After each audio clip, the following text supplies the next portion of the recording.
After the pool has been leaf raked and brushed and the actual water in the pool is clear, where you end up with actual fine debris in the bottom of the pool, the next step is to put the auto cleaner into the pool. It's called the suction side cleaner. It works off of the flow of the pump, in other words, the suction off of the system of the pool.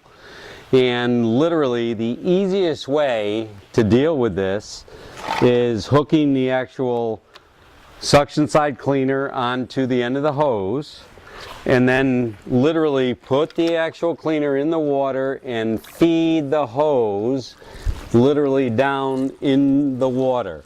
And what you're actually doing here is filling the hose with water, so that when the actual hose is connected to the actual filter system, it's totally filled with water.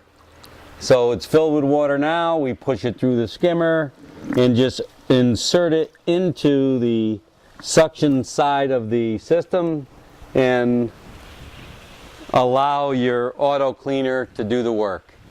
Again, this is designed for fine debris.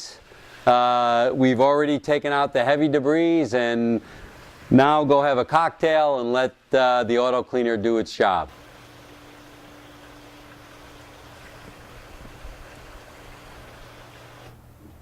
Now you see, maintaining a NEJAME & Sons pool is very simple. Follow these instructions. If you have any questions, please give us a call. Area code 203-743-4663.